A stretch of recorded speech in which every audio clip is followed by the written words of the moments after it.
Salut à toutes et à tous et bienvenue sur le monde de Tada, je suis Loïc et aujourd'hui épisode numéro 5 des Lecturomania. Vous savez, c'est un condensé de ce que j'ai lu avec des conseils, des petits coups de gueule, des coups de cœur, etc. Vous commencez à connaître la chanson. C'est un petit peu les vidéos, je vais mettre des guillemets, un petit peu les vidéos faciles. En attendant la vidéo sur Atsushi Kaneko qui est en préparation, sur Asano aussi, j'essaie de me creuser la tête pour voir un peu comment je pourrais tourner ça autrement que celle que j'avais fait sur Tutomunie. Je bosse aussi sur 2-3 vidéos un peu plus montées avec de musique, vidéo, montage, tout ça. C'est en préparation également, alors ça sera peut-être pas cet été, ce sera peut-être que pour septembre. Je pense que je vais essayer de dynamiser un peu le contenu, rendre ça un peu plus attractif que juste vous parler de ce que j'aime, etc. Bref, en tout cas, vous êtes toujours plus nombreux. Je voulais en profiter de cette vidéo pour vous remercier aussi pour ceux qui me suivent régulièrement. Il y a quelques personnes qui viennent à chacune des vidéos, donc je vous remercie beaucoup, vous qui me suivez à chaque fois. Et petit disclaimer avant la vidéo d'aujourd'hui sur Lecturomania, beaucoup d'entre vous, après mes vidéos, me disent qu'ils rajoutent des bouquins sur votre liste vos listes d'achat, qui vont les acheter, etc. Déjà, ça me fait plaisir. Et ensuite, sachez que la plupart des bouquins dont je vous parle en vidéo sont des bouquins qui sont trouvables facilement dans le commerce et qui le seront encore dans quelques temps. Je m'arrange pour essayer de mettre en avant des livres qui vont être trouvables. Bon, il y en a un aujourd'hui qui sera peut-être plus trop trouvable dans quelques temps. Vous verrez. En tout cas, j'essaie de faire en sorte qu'il soit trouvable assez facilement pour que vous puissiez d'ici un an revenir sur la vidéo et être en mode ok, je me rappelle cette vidéo là, il avait dit ça.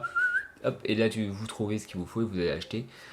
C'est en aucun cas évidemment obligatoire de faire tout ça. Et je sais que ça peut être compliqué d'acheter plein de trucs et de se faire un petit peu influencer, encore une fois avec des guillemets, par le genre de youtubeurs que je représente. Donc il y en a d'autres, typiquement Rio Manga, Authentique, etc. qui font des mangas un peu plus underground, un peu plus de niche. Je sais que ça peut être assez cool, à chaque fois on les voit, on se dit ah tout ce qu'ils ont c'est super cool, je vais les acheter aussi, donc voilà. Si vous n'avez pas les moyens, en tout cas sachez que la plupart des séries que je vous présente seront encore trouvables d'ici quelques mois facilement, si ce n'est un an. La plupart sont des séries assez connues. Mais c'est parti, qu'est-ce que j'ai lu récemment? Est-ce que j'ai aimé, pas aimé? Let's go, générique et on est parti. On va commencer avec un achat obligatoire. Si vous suivez mon podcast de case en case, vous le savez, Berserk, le tome 41 en version collector. Alors moi j'appelle ça la version franco-belge de chez Glénat. Si vous lisez des BD de chez Glénat, c'est à peu près le format qu'ils utilisent pour leurs BD.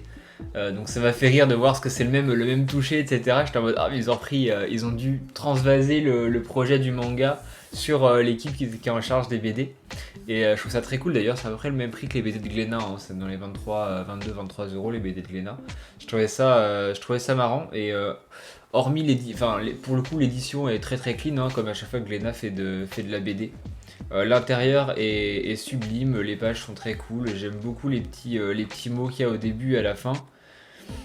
Sur Miura, etc. Je vous montre aucune image pour vous spoiler évidemment. Mais j'aime beaucoup cette édition là. Alors moi j'adore Berserk, ça fait partie pour moi des piliers du manga.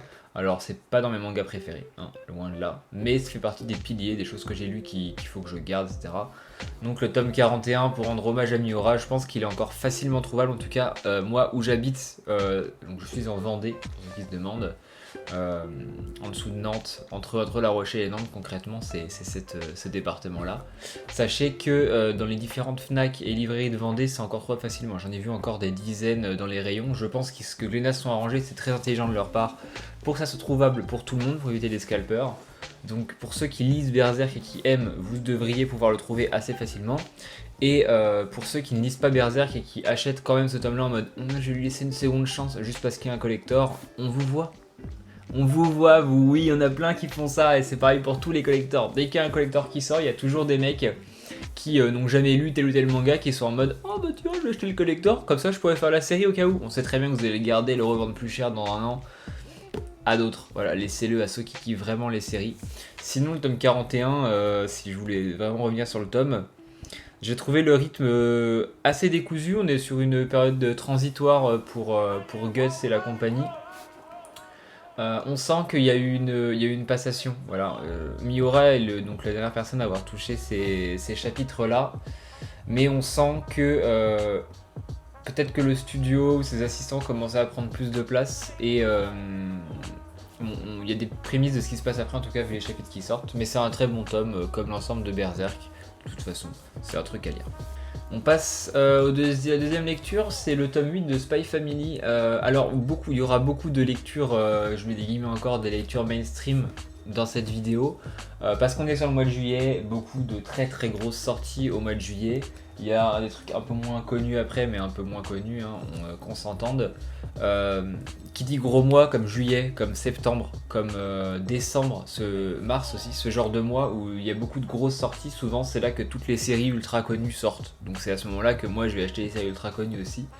Spy, j'avais un poil moins, mais c'est vraiment un tout petit poil moins aimé, ce tome 6 et 7. Et là ce tome 8 ça m'a relancé dedans, j'ai trouvé ça excellent. Je trouve que...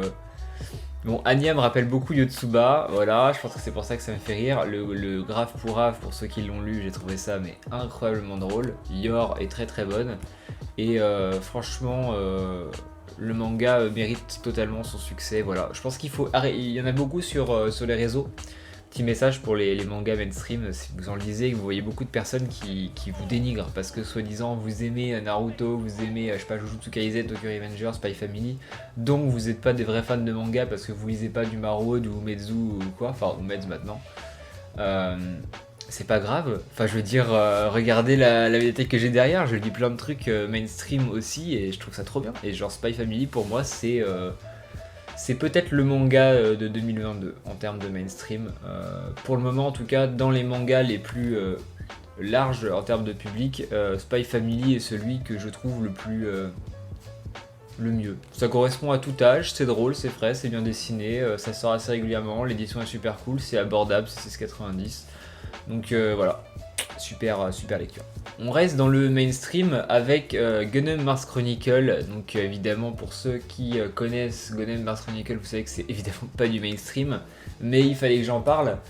Tome de transition entre deux micro-arcs sur Gali qui va donc continuer continuer de rentrer dans ses souvenirs à propos du Panzerkunst. Donc on est sur un dessin qui évolue de plus en plus. J'aime bien ce style de Kishiro dans Chronicle. Autant son style dans Gundam je trouvais incroyable, 13 années 90, vous voyez le délire. Dans Gundam Last Order, je trouvais son style peut-être un peu moins, je vais pas dire moins abouti, mais on sentait que Gundam Last Order c'était vraiment le récit pour permettre à Kishiro de faire des planches de dingue. Les planches de Gundam de Last Order elles sont dingues, franchement par tome il y a un nombre de planches de fou, enfin c'est un manga de fou furieux, graphiquement parlant. D'ailleurs, c'est étonnant que si peu de gens en parlent.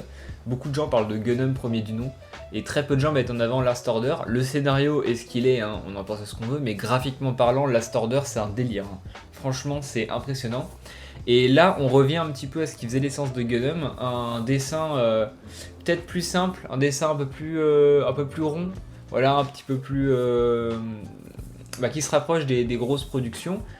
Mais un scénario qui reste très niché, très SF, très Gundam, très recherche de qui nous sommes, etc. Et l'histoire avance tranquillement. Il y en a un par an, je crois, ou peut-être deux par an, et encore, je pense que c'est plutôt un par an. Donc on le savoure, il y a très peu de pages, on espère que ça sortira plus vite pour maintenant. Mais en tout cas, si vous lisez Mars Chronicle, n'hésitez pas à me le dire. Prochaine lecture. On reste dans la bonne humeur. Est-ce que Mars Chronicle est de la bonne humeur? Je ne sais pas, mais Blissful End, ça en est magnifique. C'est magnifique, c'est vraiment une... Je faisais ce résumé à Max de PCF Manga, donc vous savez que je fais des podcasts de case en case, vous avez tous mes liens en description. Et il y a un des co-podcasteurs avec qui je bosse de temps en temps, qui a son podcast aussi. On parlait de cette série et je lui disais, il y a zéro scénario, zéro intention, zéro histoire, et pourtant ça marche et on kiffe bien. Il me disait tu devrais pouvoir le vendre autrement quand même. Et je lui avais dit que Blissful End était une petite bouffée d'air frais dans le paysage du manga, qu'on suivait un apprenti médecin qui était marié avec une femme, avec une jeune fille qui allait devenir une femme au foyer, mais qui a été mise en avant avec la quête d'émancipation, etc. Et je trouvais ça super cool, le délire historique, surtout qu'au Tibet, on n'a pas beaucoup de mangas qui se passent au Tibet. Donc c'est très très bien. Les dessins, je vous montre la quatrième de couve, c'est vraiment sympa. Franchement, je vous montre un petit peu les dessins à l'intérieur. Ce tome 3, comme toujours, c'est très cool. C'est des petites histoires intercalées l'une de l'autre. Cette fois-ci, on parle des coutumes festives de ce peuple. Donc ne vous fiez pas, à chaque fois à la fin des tomes, ce qui est marrant c'est qu'ils essaient de finir sur un pseudo cliffhanger, et après ils mettent, vous savez, dans la preview des tomes d'après, je me rappelle que dans le tome 2 ils avaient mis une preview en mode oui, tout va basculer et tout, en 2 pages, ça coupe court à tous nos espoirs de scénario alambiqué, hein. C'est vraiment, hop, straight to the point, au plus simple, on est juste là pour suivre la vie de personnes de Tibétains au XVIIIe siècle, dans leurs coutumes, et il n'y aura pas de... J'allais dire, il n'y aura pas tout ce qui est triangle amoureux, il n'y aura pas de guerre, il n'y aura rien de tout ça, c'est juste du pur plaisir, les coutumes d'un peuple. Et donc c'est très très cool, Blissful End, c'est chez Nobinobi. On reste chez Nobinobi, et là c'est mon petit péché mignon, voilà, c'est comme ça, c'est Star Wars. Encore une fois, on a du Star Wars ce mois-ci. Étoile perdue, tome 2, adapté du roman de Claudia Gray, je crois, oui c'est ça, dessiné par Yusaku Komiyama. C'est bien. Oh, c'est très très bien. C'est très très bien ce bouquin-là. Franchement, si vous n'êtes pas fan de l'univers du Star Wars, mais juste que vous avez kiffé les films et que vous voulez lire un manga dans l'univers, ça c'est le truc à lire. Franchement, c'est très très bien. On suit toujours nos 2 héros qui vont être dans chacun des camps, donc ils sont amoureux, hein, vous le savez, c'est le synopsis du tome 1, c'était la première page. Lui va être dans la résistance, elle va rester dans l'Empire. Et là on a le conflit que ça entraîne, parce qu'ils vont se croiser à certains moments forcément. Ils s'aiment toujours, évidemment, il y a un passif entre les deux, mais les convictions, l'éthique, tout ça, tout rentre en jeu, et je trouve que le récit est très intelligent là-dessus. C'est que nous on avait la vision donc, de Luke, Leia et Han sur les horreurs commises par l'Empire. Et cette fois-ci, on a d'autres visions. On a la vision de l'intérieur, on a pourquoi les gens commencent à se rebeller. On commence à comprendre un peu plus le fonctionnement de tout ça, le conditionnement aussi des soldats. Et je trouve ça très très bien. Par contre, et là j'ai mis un petit... Je mets une pièce... J'ai pas lu le roman, donc me le spoilez pas si vous l'avez lu. Mais vu le tome 1 et vu le tome 2, de toute façon dès le pitch du tome 1, je vois pas comment ça peut bien se finir cette histoire. Voilà. Si jamais ça finit bien, il y a une seule façon que ça se finisse bien, et en tout cas moi avec mon profil de lecteur et mon amour pour Star Wars, si ça se finit bien et que c'est pas cette façon, la fin sera ratée pour moi. Et j'ai peur. J'ai un peu peur de la fin. Maintenant c'est 3 tomes, le dernier arrive en septembre ou début octobre, je sais plus. Mais ça va être très très bien, ça c'est un gros conseil, hein. Franchement foncez-y chez Nobinobi aussi, très très cool. Avant de passer au grand format, on va parler d'un petit emprunt médiathèque. Je m'étais dit, tiens, il me faut un truc un peu léger pour commencer l'été, parce que vous allez voir que les 2 dernières lectures, en termes de légèreté, on n'est pas trop là. Et du coup, j'ai commencé Blue Flag. Voilà, là c'est le tome 3, je viens de le terminer juste avant de tourner la vidéo. J'ai réservé le tome 4, 5, 6, 7, 8. Et ce tome 3 de Blue Flag me fait encore une fois me dire que Kurokawa a le nez, hein. Franchement, ils ont très peu de licences sur le marché. Quand je vais en librairie, en tout cas, je regarde dans les étagères et je vois beaucoup de Glénat, beaucoup de Pika, etc. Et peu de Kurokawa. Et si jamais vous passez par là, Kurokawa, je vous félicite parce que toutes vos licences sont top. Voilà, c'est comme ça. Je pensais tomber sur une romance peut-être un peu niaise, même si c'est du shonen de romance, enfin shonen, qu'on s'entende sur le terme shonen, hein, mais si c'est c'est pas du shoujo. Je m'attendais à un truc quand même un peu niais, vu qu'on parle de romance, de triangle amoureux, enfin là c'est plutôt du quatuor amoureux, même si c'est pas trop vendu comme tel. Et pourtant on se fait happer. On se fait happer dedans, on a envie de...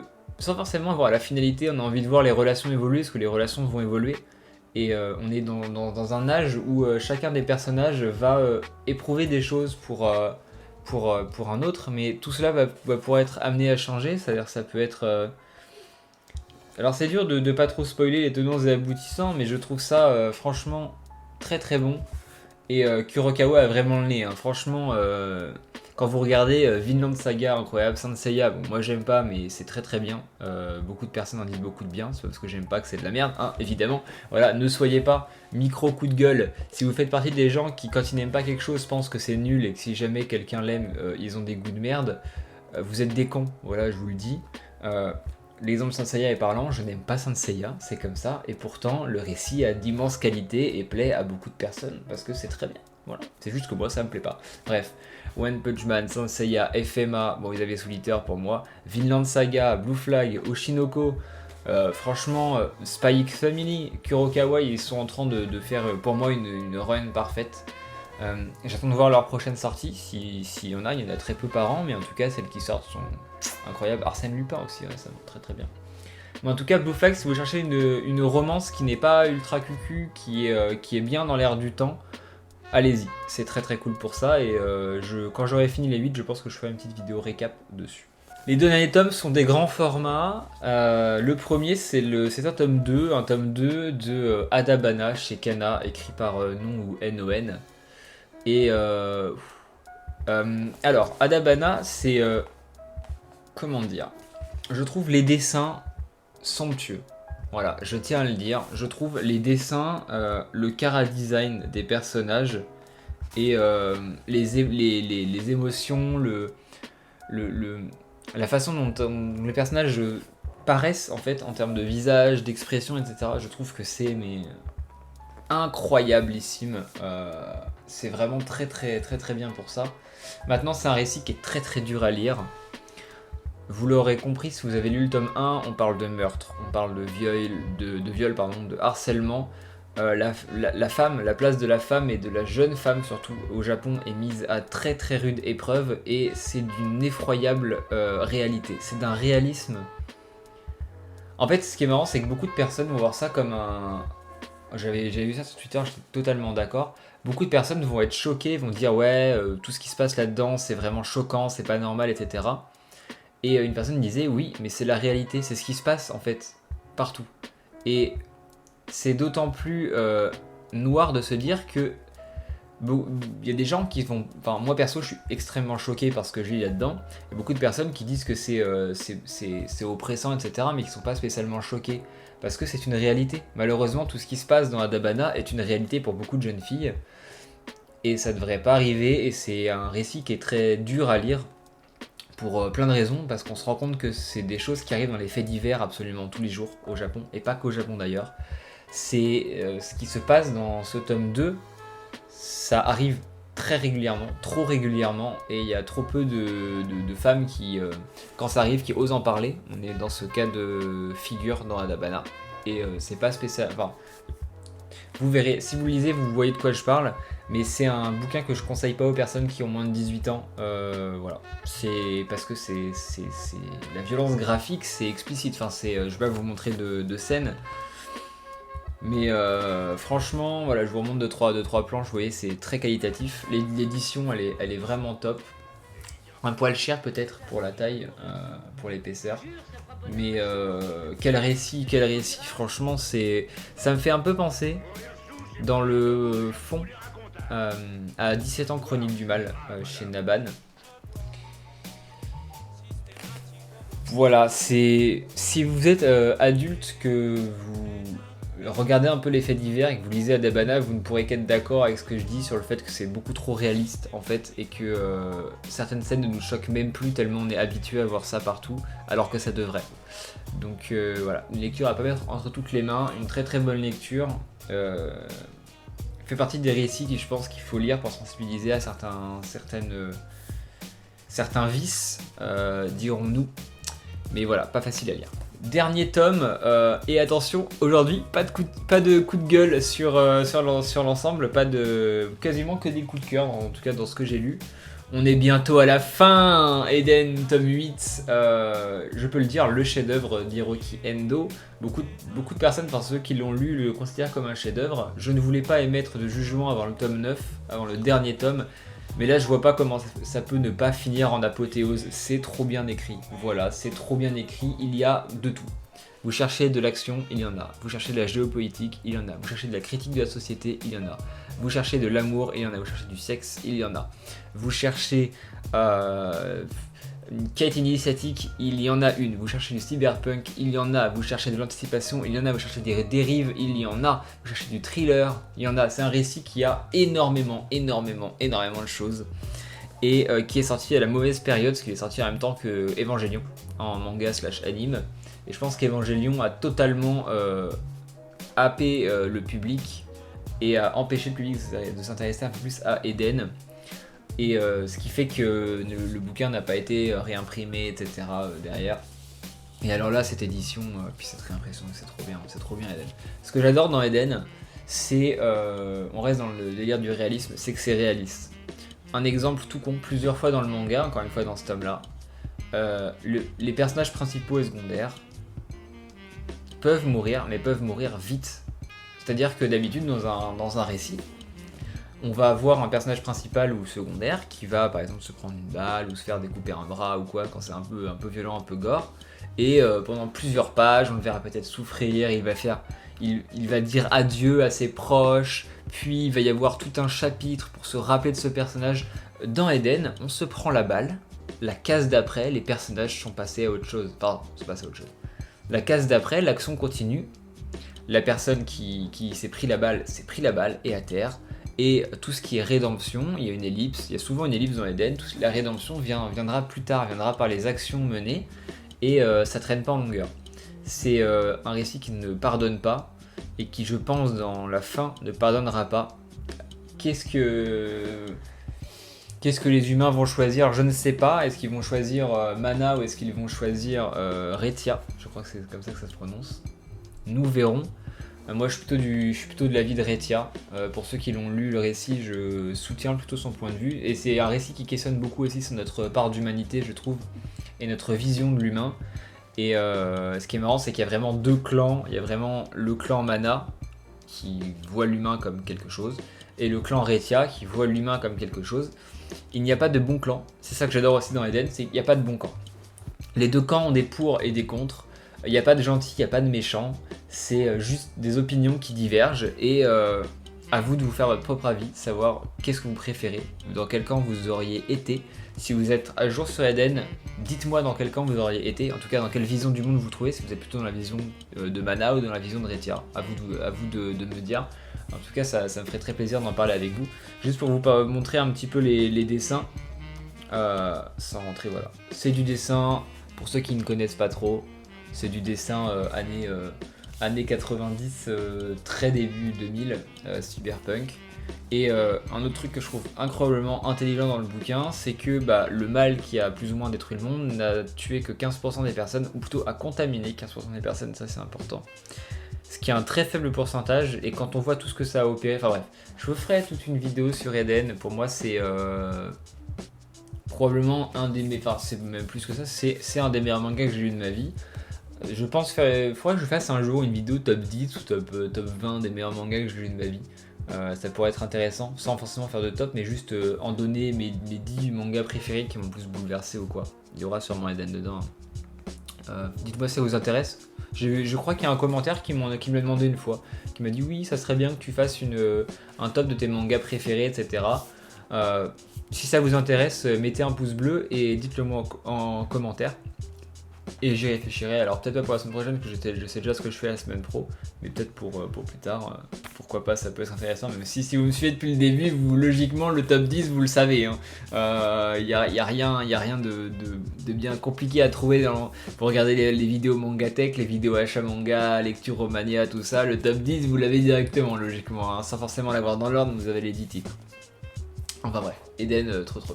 Bon merci à tous d'avoir regardé la vidéo, c'était cool, j'ai même parlé de mes petites lectures. D'habitude je parle un peu de mes lectures en même temps que je fais le récap des achats du mois de juillet, enfin du mois, donc là c'est pour le mois de juillet. Je ferai quand même un petit récap, ne vous inquiétez pas. Cette vidéo m'aura permis de faire ça de manière un peu naturelle et j'espère que ça vous plaît toujours, les vidéos un peu naturelles comme ça, sans trop de montage, juste moi qui me pose, qui parle de ce que j'aime et puis après on interagit dans les commentaires. Vous êtes très nombreux à réagir en commentaire, enfin très nombreux. Pour la taille de la chaîne, vous êtes très nombreux. Je réponds à tout le monde, enfin j'essaie de répondre à tout le monde, ce qui est logiquement pour le moment le cas. Et c'est très cool de discuter avec vous, je trouve ça vraiment super sympa. On n'est pas beaucoup, mais on est là quoi. Et ça c'est cool. Et je préfère avoir cette communauté. Je préfère vous avoir vous qui me suivent et qui êtes comme vous êtes, que d'être 15 000 et d'avoir plein de personnes qui n'acceptent pas les opinions des autres, etc. dans mes commentaires. Voilà, donc c'est... Félicitations à vous, vous êtes tous des gens en or. Pour ceux qui sont en vacances, je vous souhaite des bonnes vacances. On se retrouve dès la semaine prochaine pour une petite vidéo. Peut-être Kaneko, je l'avais dit au début de vidéo, enfin, vous verrez. N'hésitez pas à vous abonner, liker. Si jamais vous voulez faire des achats Rakuten, je sais que j'ai un code Rakuten que j'utilise depuis 1 an avec TikTok, etc. Il doit y avoir encore un petit déplace, que je crois que c'est dans la limite de 100 codes utilisés, un truc dans le genre. Donc il doit me rester quelques personnes, c'est 10 € de réduction. Bref, vous regardez dans la description, tout est expliqué si vous voulez me soutenir. Sur ce, moi je vous dis à la prochaine, lisez plein de mangas, écoutez mon podcast, interagissez entre vous, entre commentaires, discutez entre vous, c'est très cool. Moi je vous dis à la prochaine, c'est Loïc, ciao.